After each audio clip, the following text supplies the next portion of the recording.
2 সপ্তাহের ম্যান্ডেট আছে কমিশনের 15ই আগস্ট পর্যন্ত।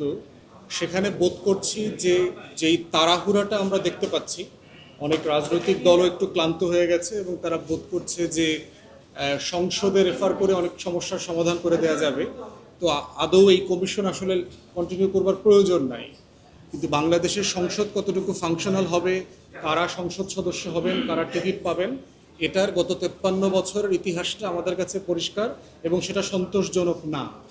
তাই আমরা বোধ করছি যে ঐকমত্য কমিশন প্রয়োজনে ঘোষণাপত্রকে প্রায়োরিটি দিয়ে আরও কয়েকদিনের জন্য যদি বসা দেয় এবং আরও কিছু বিষয় যদি এক্সটেন্সিভলি নেগোশিয়েট করবার সুযোগ থাকে, সেটা করা দরকার।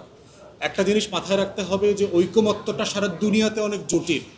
আপনারা যারা দক্ষিণ আমেরিকার ফার্ক রেবেলদের কথা শুনেছেন, নরওয়ে, সুইজারল্যান্ড এবং কিউবা মিলে 6 বছর নেগোশিয়েট করতে হয়েছে।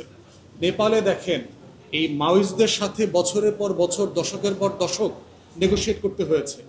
ন্যাশনাল কনসেনসাস, জাতীয় ঐকমত্য তৈরি করাটা অনেক চ্যালেঞ্জিং কাজ এবং খুবই ক্লান্ত। যেমন আপনারা সাংবাদিক ভাইয়েরা দেখবেন, বোনেরা, ভাই আর কয়দিন চলবে মনে করছেন, আমরা সবাই তো খুব ক্লান্ত, আপনারাও ক্লান্ত, আমরাও ক্লান্ত।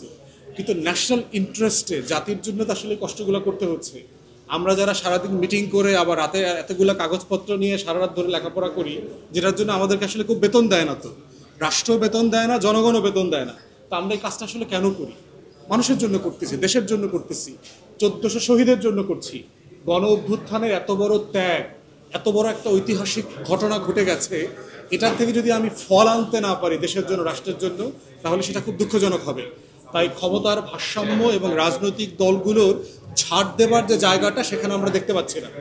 রাজনৈতিক অপোজিশনের, বিরোধী দলে থাকা অবস্থায় যত বড় বড় কথা বড় বড় দলগুলো বলেছেন, সেগুলো দেখানোর সময় ছিল গত কয়েকটা সপ্তাহ, কিন্তু সেখানে আমরা যথেষ্ট ঘাটতি দেখেছি। অতএব কমিশনকে অনুরোধ করব, যদি আরও নেগোসিয়েশন করবার জন্য, আরও রিভাইজ প্রপোজিশন নিয়ে আলাপ করবার জন্য আরও 2-1 দিন, 4 দিন, 1 সপ্তাহ সময় নেওয়া দরকার। আপনারা সময় নেন, তড়িঘড়ি করে যেন তেনভাবে প্রচুর দ্বিমতের উপরে ভিত্তি করে একটা সনদ তৈরি করলে সেটা আসলে ফাংশনাল হবে না।